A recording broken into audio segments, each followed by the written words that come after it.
Hey, welcome back to the channel, everyone, for Hey now, uh, how you doing, man? festival release number 2. Tom, what's going on, my friend? Hey, not We much. This is our Really excited for today. I mean, I was excited Tuesday, and I get to see your smiling face again, Ben. So, I mean, this week is only looking up. But yeah, no, this is awesome. I mean, we're actually going to do two whiskeys today, I think, um, and we're going to eventually get to our amazing Campbelltown cask that's being published today. But I thought maybe before we get to Campbelltown, and we'll certainly say more about it in a little bit, I thought maybe we could give another shot to our old friend cask, or new friend, I guess, 95.46. Because I'm thinking back, I never watch these things after we do them because I feel weird watching myself. But I was thinking, like, man, we had this like really crazy 63.72, and then we had this off the wall where our some of our colleagues nearly lost their minds, 24.147. And stuck in the middle was this beautiful little cast 95.46. And yeah. I I thought got maybe that while we're right just here. kind of welcoming people and getting situated here, we could revisit it because I think it's a heck of a cask. I know there's still a lot on the site, and just wanted to warm up because otherwise we just have one cask, and I'm starting to like these YouTube tastings. I want to stay on a little bit longer. Yeah, so everybody who's tuning in, first of all, welcome. And kind of to Tom's point, so on Tuesday we sat down with Zach and Jen as well. The four of us, we did a full lineup of 5 different whiskeys. For some of us in the West Coast and Central Time Zone, it was really a breakfast tasting of all breakfast tastings to be had. We had so many. And the Space Side cast for the festival released shortly after. And today we're back with Tom and I, just the two of us, this time tasting preview of the Campbelltown cask. Now, like as Tom sort of was alluding to, we had actually 6 released in celebration of Speyside on Tuesday. We have just one for Campbelltown, so it's a bit of a obviously a different sort of more It's a relaxed, I feel short, like, situation it's a for us short right now. program. Yeah, we don't Yes, have to like charge through it. Um, I'm gonna but yeah, I'm gonna follow your I lead. I'm thought gonna it. pour a sample just to revisit. I like that Yeah, your sure. idea of just doing a warm up dram, because I find when I do any sort of whiskey tasting, the first spirit on my palate is always, I think, the most. It's a bit odd at times. Like sometimes it'd be too much. I feel like a warm up is helps me at least discern the whiskey that I really want to judge. And I think sometimes if you go too many whiskeys, it becomes hard to really pick up all the flavors and aromas because your palate becomes too saturated. But I'm going to join Yeah, you in starting with this one. And and it's also, I mean, it's a matter of perspective. Perspectives vary so much. When are you sitting down with your whiskey? What's the context behind it? yeah, Do you need a dram because you had a crazy ass day? Are you just sharing a dram with somebody, in a more relaxed situation? And the same goes for us, I think, especially when we're just kind of like going through rather quickly several drams like that. I mean, it might be nice to revisit. So, if I may, I'm going to get back into this, and just for you folks watching, this is not the Campbelltown dram. This is Earthy and Mysterious. This is one of our space sides that was released on Tuesday, and that's second fill charred barrique, a charred red wine barrique, 8 years old. So it spent 5 years in ex bourbon before being transferred to this second fill red wine barrique for an additional 3 years. yeah, I'm curious to know from everybody watching. Comment below if you've ordered some of the bottlings from the Space Side that we released on Tuesday. Did anyone pick up this one, the 9546? Kind of curious to hear what you think. Evan Stevens says I'm mighty tempted by that 95. Yeah, it's a good start. Again, we're going to get to Campbelltown momentarily, and Tom and I will be sharing sort of our Ooh. personal experience visiting Campbelltown, touring this specific distilleries, 2 out of 3 at least. And but yeah, I think this is it's interesting. The red wine barrique, the influence it's present, but it's not overpowering. But I think there's still like a I complexity mean, that goes beyond what you would expect on paper from like an 8-year-old in a second and fill and cask. again, I mean, just like just like the other day when I tasted it, it's not that different for me.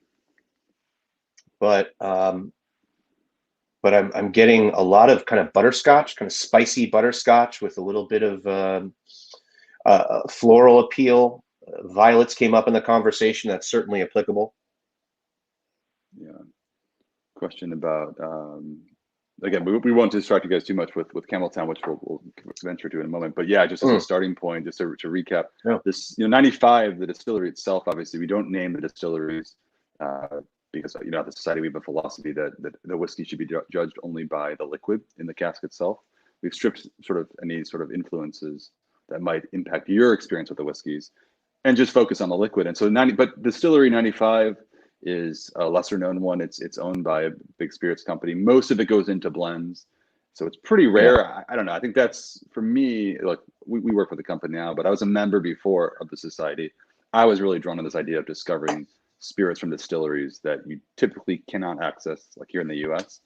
And I just think it's such a well-balanced spirit, and there's a reason it goes into blending. And this is my personal opinion, is because it is so versatile and it can really work with so many other different types of spirits. And it's just, I love the balance and just overall well-roundedness of it. But this particular one, I don't know, man. This one stuck out to me. Yeah. And again, there's that beautiful nutty character that comes from the new make spirit. That's certainly derived from the liquid itself. And from the cask, I mean, I'm not getting a lot of the red berry fruit that I would typically get from a red wine cask. I mean, it makes sense, or even a port cask. It's much more kind of butterscotch oriented to me. Really good spice, and that nuttiness that I don't really get on the nose is really coming through on the palate.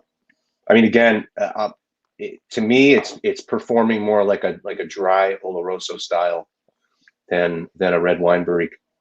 But yeah, really lovely stuff. Yeah, and it's this distillery has been commercially kind of doomed at certain points by its very difficult name to pronounce. Of course, we won't do that here, but I think that's one of the reasons they kind of kept a lot of it for blends over the years.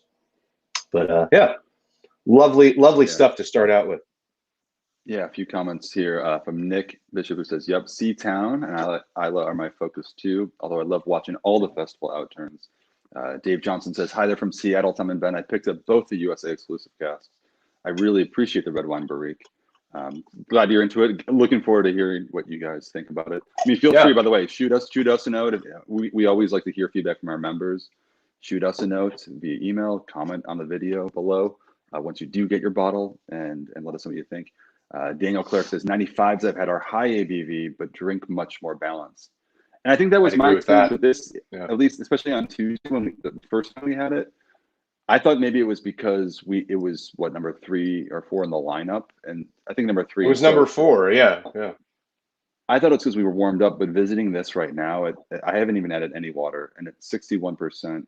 It's dangerously approachable is what I would call it. 61.3 is technically the ABV. And Zach says the same thing. Yeah, follow suit. Drinks much lower and more balanced for 61% plus.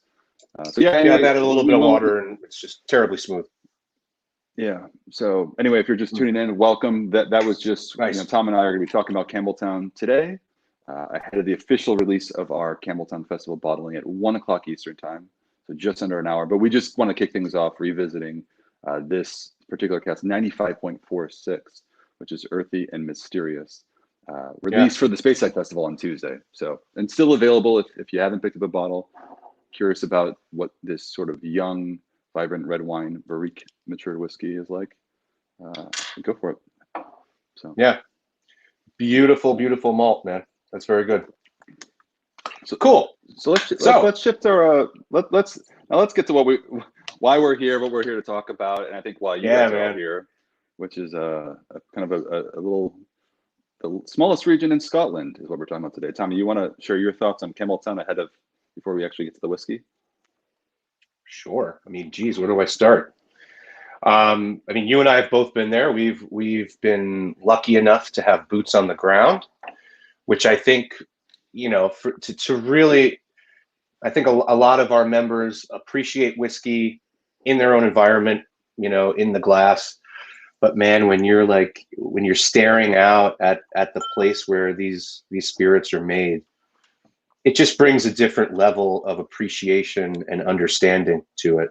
You know, especially when you're able to do a distillery tour, or to speak to some of the folks who were involved in the distillation process.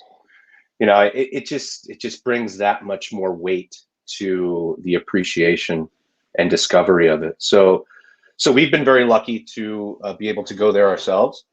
For those of you who haven't, when things open up a bit more, certainly encourage you to do so. It's a lovely time. It took us about 3.5, 4 hours to leisurely drive from Edinburgh, and it's a beautiful drive. You spend very little time on the highway. It's all like kind of lovely country roads through the mountains. Then you sort of hit the coast and work your way down. Excuse me. So a beautiful little harbor town, has all the trappings of what you would expect a whiskey town in Scotland to be, for sure. You know, rather quaint, but this rather quaint town, and produces some serious whiskey. You know, and it has historically for years and years. I mean, it was at one point considered the whiskey capital of the world. You had nearly 30 distilleries operating in this very small area. I think about 22 or 23 directly in Campbelltown, and then a few more just in the outlying countryside. So they were prospering for sure. I think more in the 1800s, it was the appreciation and taste was for the more elegant Speyside whiskeys, but that shifted, especially running up to Prohibition. And when Prohibition started in the U.S., one might think that would crash the whiskey industry in the UK, but it did not. In fact, it bolstered it quite a bit.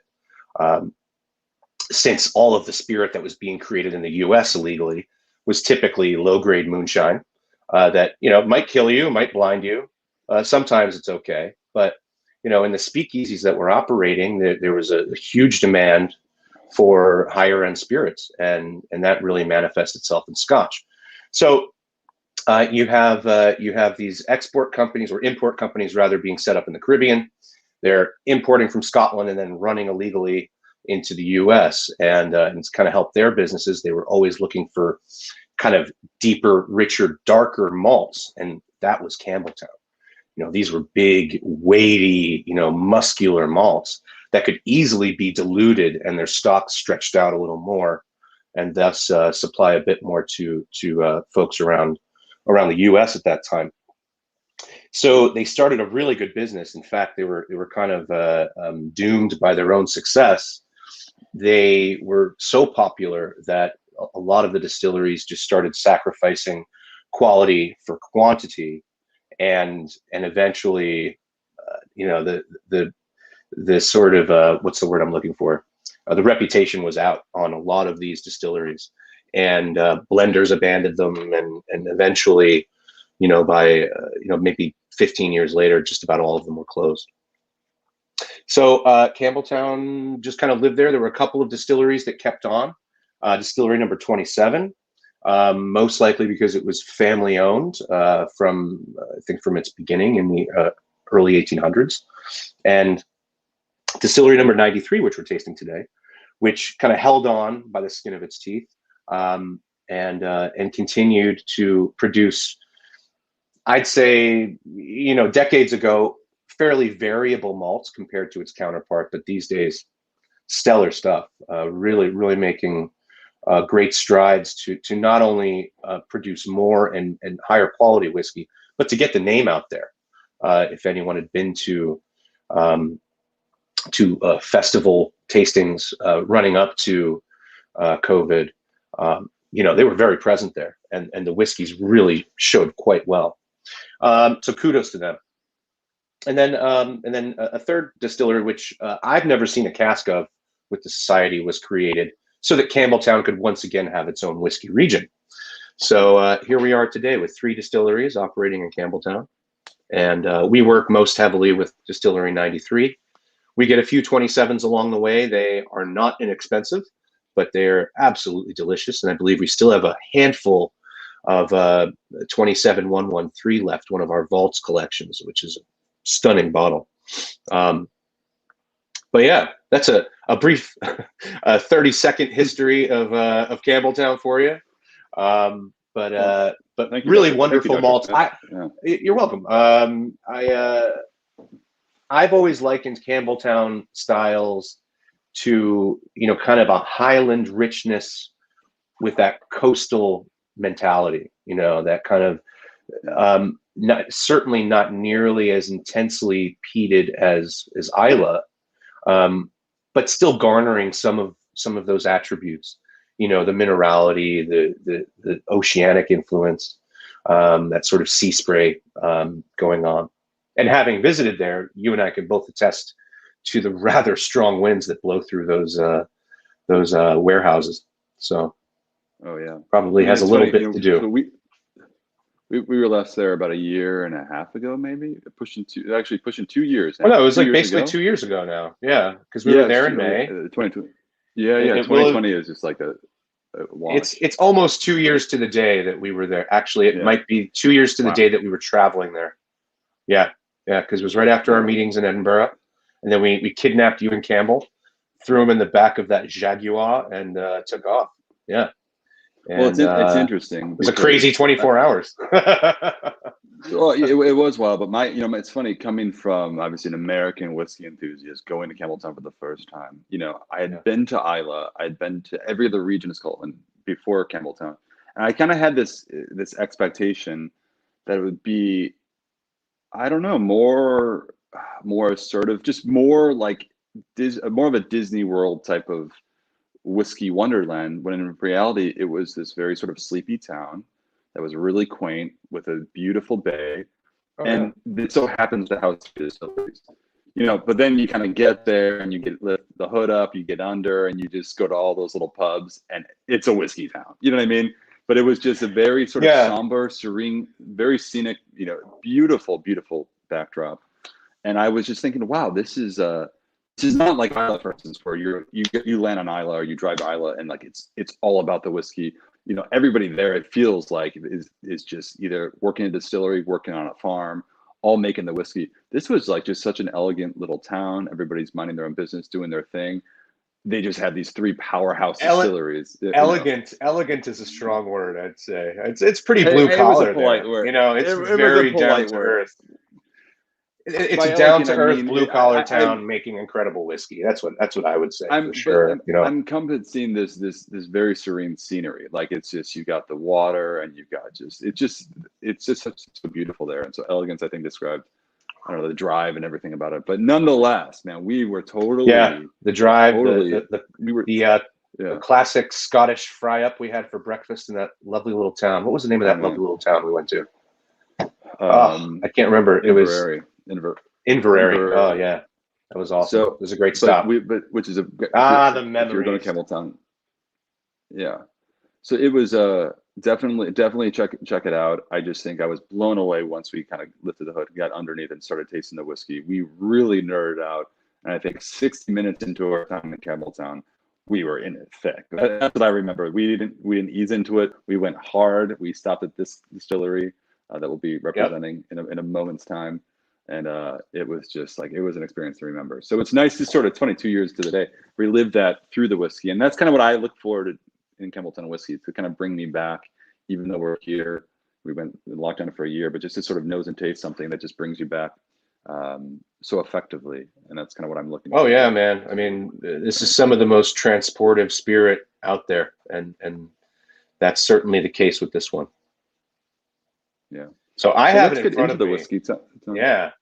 Shall I flash a label here? Yeah. So this is the one cask we'll be releasing at 1 o'clock Eastern time. So just over 30 minutes. All right, folks. So this is cask 93.153, unusually unique. You have again a fun festival labeling there, and as you might be able to tell from the coloring, this is an oily and coastal flavor profile, which is a profile that's near and dear to my heart for sure. And in this graphic, I don't know if you could tell, but You have a little bit of engine oil. You have a little bit of a fishtail hanging out. Some I don't know, some kind of cheese that looks almost like a fruitcake. But okay, that's cool. Licorice, salted licorice. So maybe a few indicators of what you're going to find in this lovely whiskey. 11 years old, in a first fill barrel. So a nice active cask to interact with the malt. So these guys are only malting. Oh boy.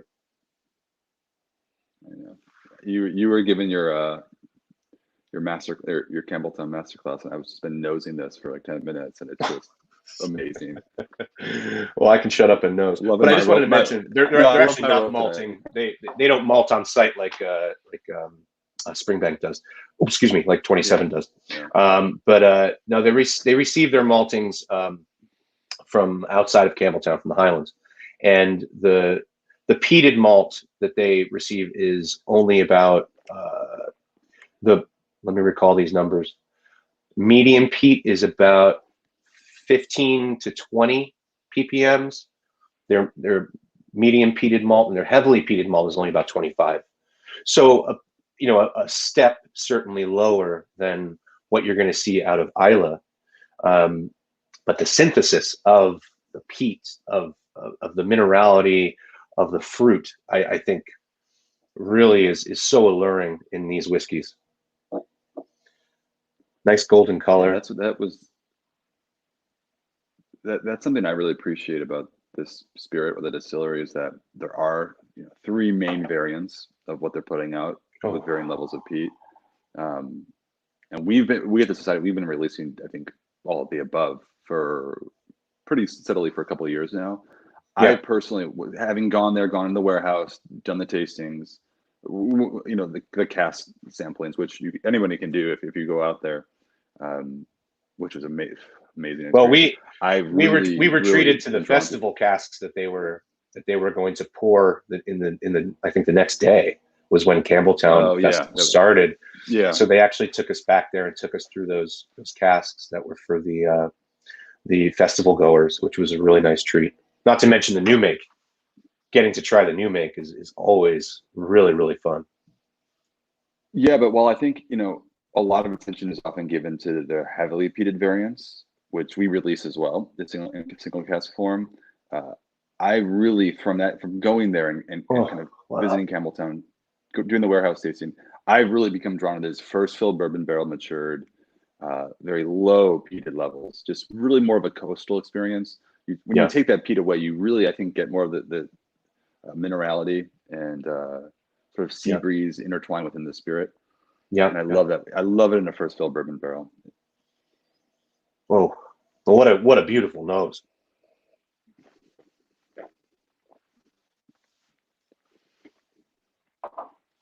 Some really light spice. Certainly get that sea spray you're talking about. It's just fresh and lively. Oh, I love that, like the personality of the spirit. It's funny because just on the aroma, this is not as funky as I think people expect from a Campbelltown whiskey. There's sort of like an industrial, almost like a latex type of funk across, I think, all 3 distilleries to certain degrees. And I think people are opinionated about that Campbelltown funk as it's known. This is sort of on the lesser end. It's sweeter, it's more malty. It's not as cold and coastal, probably from the influence of the first filled bourbon barrel, which I think injects the spirit with a lot of sort of classic vanilla caramel, sort of citrus zest. I know, man. Yeah. So I'm going to read a couple of comments real quick. Charlie Rodman says 93.72 is one of my all-time favorite SMWS bottles, and therefore one of my all-time favorite anything bottles. Barbecue outside at Sweetie Factory 9 year. I remember that one. That was fantastic. How many bottles of this, Esther? Do you know offhand, Tom, how many bottles? How many bottles? Yes. Kind of explain. Yeah. You want to explain sort of the release and everything? Yeah, sure. This is another USA exclusive. As I mentioned in our last stream, all of the festival labels that you see are USA exclusive. So, we're trying to get as much whiskey to as many members as possible. And in that we planned last year to have these exclusive casks this year. So there is more of it to go around. This release is actually different from Tuesdays in that it will be a lottery release. So for those of you who have not been a part of a lottery release, maybe you joined us after January when I think our last one was. What you'll do when you see the email today is that you're not going to actually purchase the bottle today. You're going to follow the links to sign up for the lottery and very simply enter your name and email into the fields there through the links, either through the email directly or through our blog, and we will make that drawing on Monday. So while 194 will get one, some others may not, but at least the pressure, the panic of like going through the checkout process for, I think last year's bottle sold out in 5-6 minutes. This is a much more civilized way to do it, I think. The civilized, right. I mean, it's just enter your name, fingers crossed, hope for the best. I think that's a nice, like, leisurely way to do it. And so we have employed this lottery system very successfully for several exclusive casks over maybe the last 6 months or so. So I hope everyone appreciates the fact that they can just enter and chill out, and just hopefully see their name drawn on Monday. So that drawing will happen around midday Eastern time on Monday, and the winners will be contacted via email. Then you'll have the opportunity to purchase that cask and whatever other casks you'd like to go with it. Yeah. So that's how that goes. Yeah, 194 bottles of this, and it's going to be a real treat. Wow. Yeah, just to clarify too, I mean, we just for everybody, we started rolling out sort of the lottery offerings in unique occasions after feedback from our members. I think most of you watching after last year's festival release, which we realized that the demand and the interest overall for these casks were obviously exceeded what you would get from a single cask. Tom is personally responsible for choosing the outturns and the allocations every single month of the year, and we're really ramping up to bring more and more over to meet the interest. But being that we really recognize that, with a finite amount of bottlings per cask, you can only have so much to go around. So it's nice that we do have every bottle here in the U.S. for our members. But again, we'll have this one available in the lottery, sort of a hassle-free or civilized way, as Tom mentioned. But I just want to throw this out too. We'll get back to the whiskey and talk about how much we enjoy this one. But if you do not get a bottle this time, just be mindful that we have a lot more coming down the pipeline from Campbelltown, from this distillery. And really, in essence, we have chosen this for the festival as a celebratory bottling.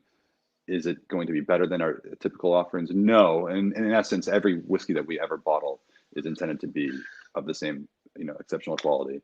Yeah, so they're all so different. Don't be alarmed. There's more down the line. Yeah, they're all different. So, but that said, I hope you guys appreciate that whole note, but let's get back to the whiskey because I want to really get to know it.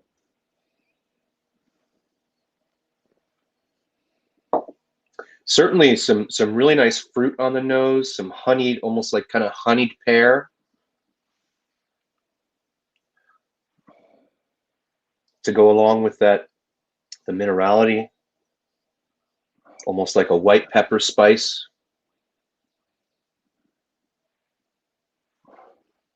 Yeah, the warmth of the spirit is really what's unique to me, because normally with a Campbelltown whiskey, you kind of get the sort of the feeling of being on the cold, like in a cold outdoor setting.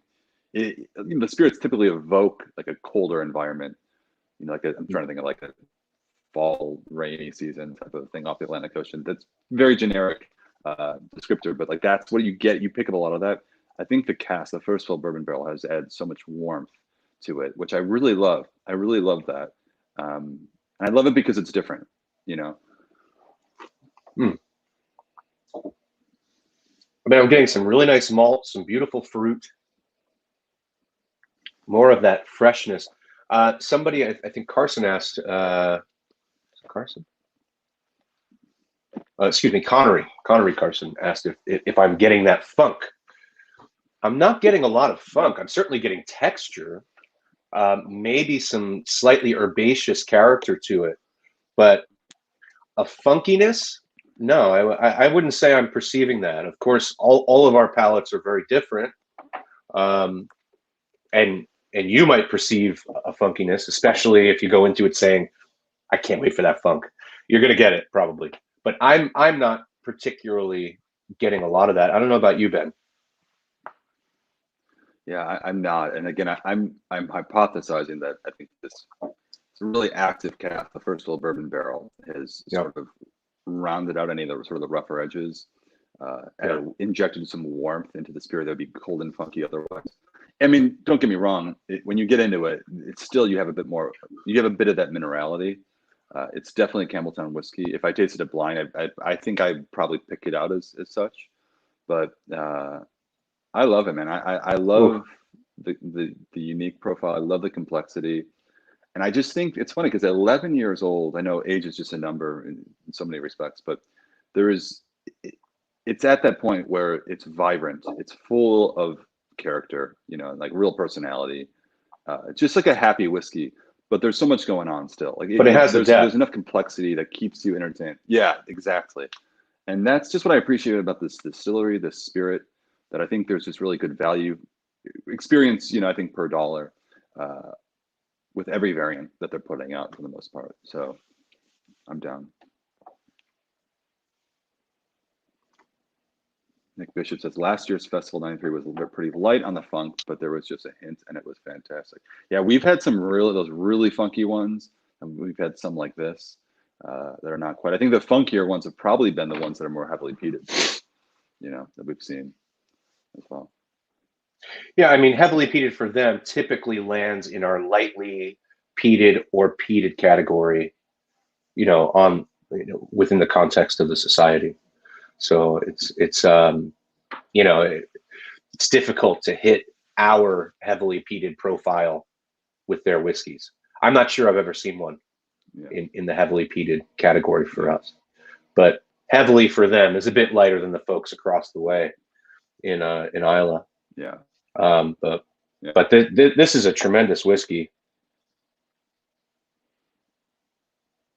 I mean, it's, you know, we've gotten now to visit a lot of different sites, and obviously, I mean, to me, probably Isla is one of the most magical places on earth I've ever been to. But there's something about Campbelltown that is like just so endearing, and I'm always going back to the 93s that I have in my collection.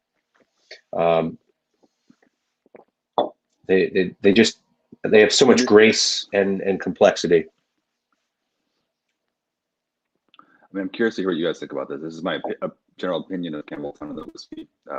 Feel free to disagree, but I feel like while yes, there are some whiskeys produced in Campbelltown, maybe this is one of them that it's easy. It can be easy to appreciate.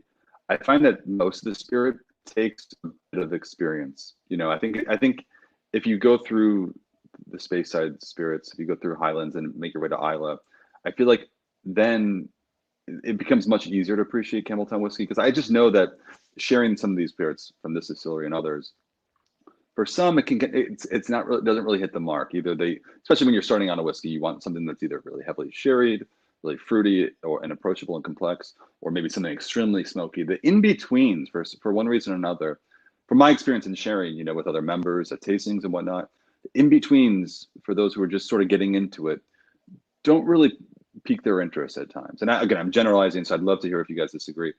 And I was I was someone like that as well. It took me, I think, a few years to really appreciate the other regions and the spirits produced, to finally make my way. I mean, before we physically went there, but just with the spirits in my glass, to finally really kind of appreciate really what is there. So I think now, as an enthusiast, I really value that there is a bit of a, I don't want to call it a learning curve, but you know, I think there's a sort of a phase that one typically would go through to really get to a level where this Campbelltown whiskey really appeals to them. But again, that's not to say that if you're new to it, you can't really enjoy this whiskey. Perhaps you can.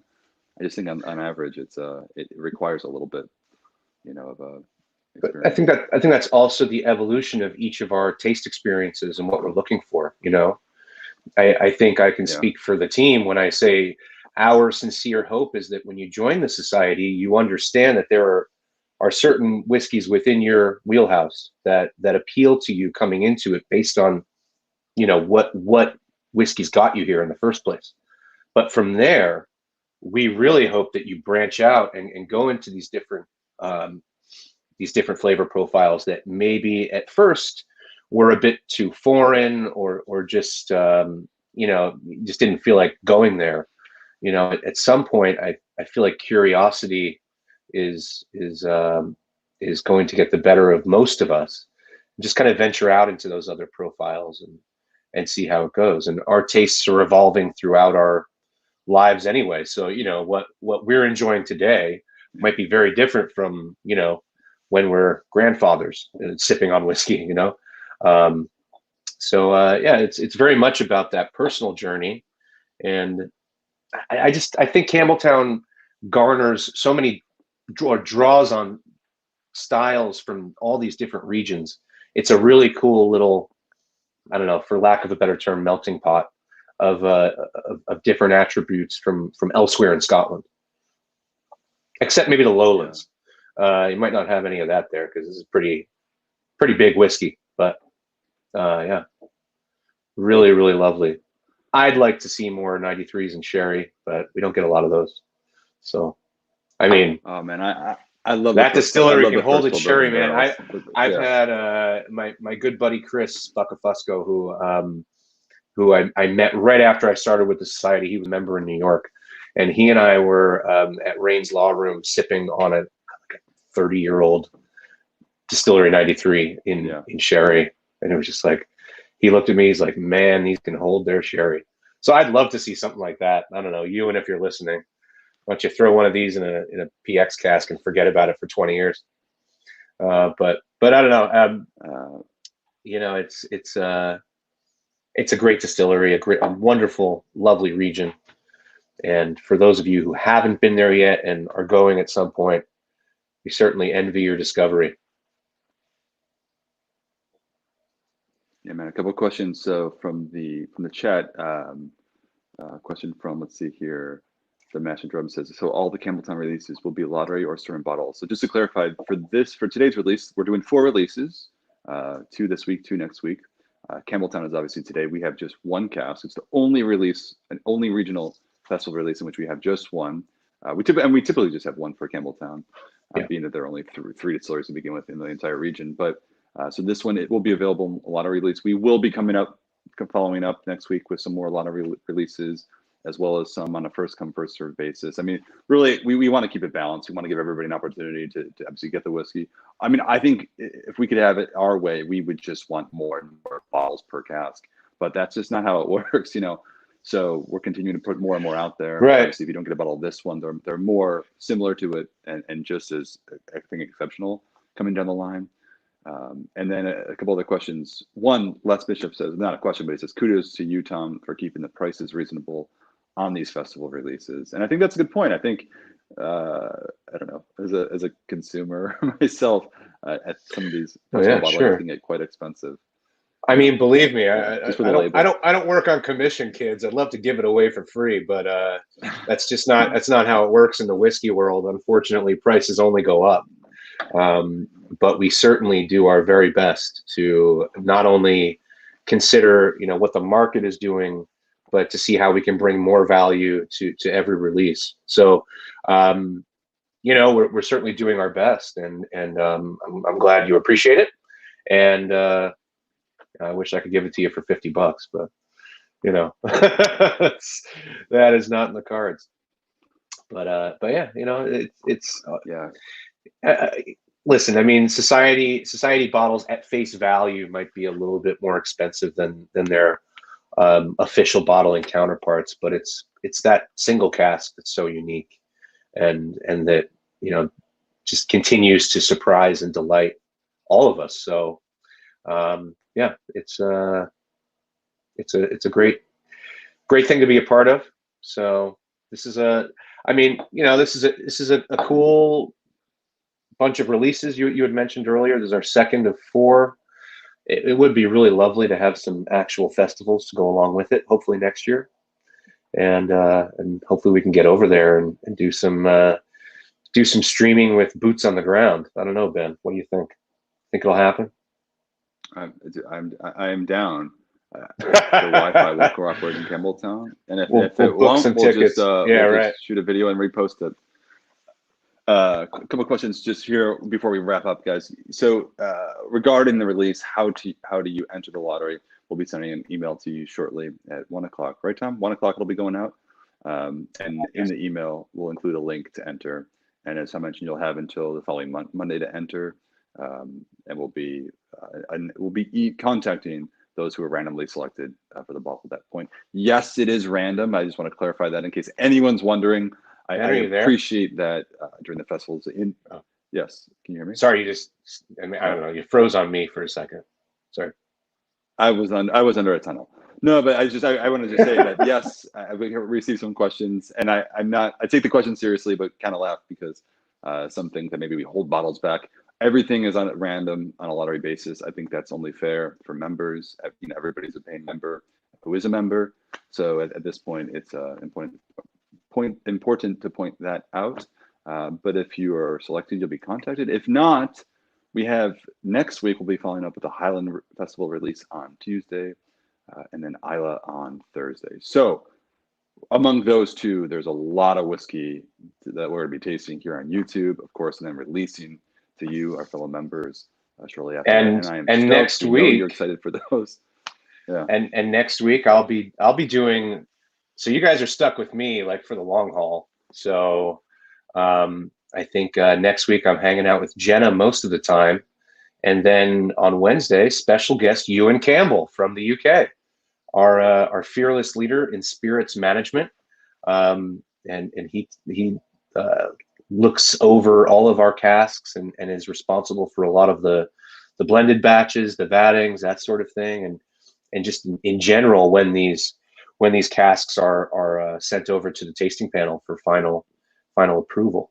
So that'll be a lot of fun. I'm really excited to speak with Ewan. He was with us on this storied Campbelltown trip a couple years back, and yeah, I'm not sure I've seen him since in person. So anyway, just quickly, Ben, I noticed over here in the chat, Greg had asked, what's your favorite little hole in the wall place you went to in Campbelltown? I would have to say, go to when you get there, be sure to visit the distilleries and certainly Cadenheads and go nuts in there. And then when you're feeling nice and loose, head over to the Black Sheep Pub, order the haggis nachos, and just enjoy. That's a fun little place. Remember those haggis nachos? Those were Those were crazy, like man. 30 I've never had nachos like that in my life. I do remember those. That was. I mean, it was good. I just don't think I was. Is that good or bad, man? To I mean, I'm all about artery clogging. No, nachos. No. The nachos are great, but man, we had that was after 2. That was like a Glen Scotia and Spring Bay, Frank. And that was 2 distilleries and an extra hour or 2 at Cadenhead. Yeah, that was like I said, a crazy nachos. Yeah. Crazy 24 hours. Yeah. Yeah. And then we drank that 93 by the beach on a bench, like derelicts. Yeah. It's fun. Oh man. Yeah, I saw a question too about why are there some casks have different names than they're in the US versus UK. And I think I've seen the question answered here. A lot of it comes down to the US, I think, TTB regulations regarding what names can be printed on labels in the US.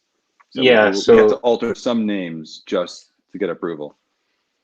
Yeah, so we can't quite convince the federal government that people in our club know exactly what they're getting. It's all about, the TTB is there to make sure that the public is not misled in any way with the marketing as far as labels and such are concerned. So we need to sometimes, just dull it down, kind of take a bit of the creativity out of it, which is unfortunate, but at least we get to sell the whiskey. So that's a good part. We are addressing that on a more of a global scale. So you are going to see, I think, more and rather less and less divergence between UK and elsewhere in the world versus US names. Yeah, and just to kind of conclude too, before we wrap up, I know the lottery is opening in about 13 minutes time, but regarding next week, of course, we do have 2 more festival releases. Next Tuesday will be the Highland Festival, which you can kind of back out if you're watching on YouTube right now, or actually on Facebook. Either way, you can see both are scheduled. We actually have 3 streams next week. We have Tuesday and Thursday is Highland and Isla, and then Tom will be with you and Campbell, our spirits manager, on Wednesday afternoon, tasting through a little Isla surprise. I think some of you guys know what that might be because everybody's really sneaking on the internet and figuring that out. But nonetheless, we're gonna play it off as a surprise. Will some are they all lottery? No, we'll just say some will be lottery offering, some will be sort of a first come first serve basis. We're trying to really spread it out. I've seen some comments about lottery win rates versus on a first come first serve basis win rates. You know, we're just trying to keep it balanced. So hopefully, I mean, with lottery, luck is really the factor. In that, there's really nothing else. So we wish you all good luck in that sense. But we'll be choosing everything randomly at that point. So yeah, next week in terms of number of casks, we have quite a few. I think maybe last year we had a lot and a lot and a lot. We've sort of scaled back. We have more bottles, I think, for some casks. Not to get too into it, but this year. So that's kind of I think what I can share in terms of a preview. But you'll see next week. Tom, anything else you want to conclude with before we wrap up?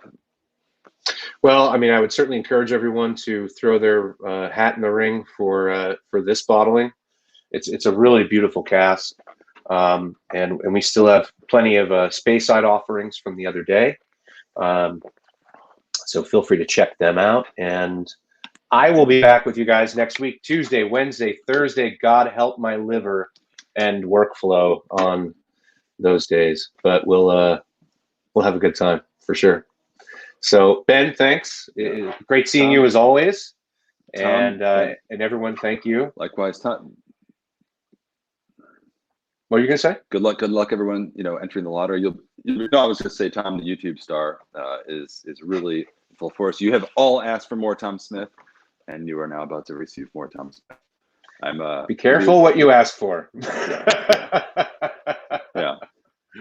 So goodness. Good luck to everybody at 1 o'clock Eastern time. Just in a few minutes, we'll be sending an email out. If you're not subscribed to the email list, go ahead to smwsa.com. Make sure to do so.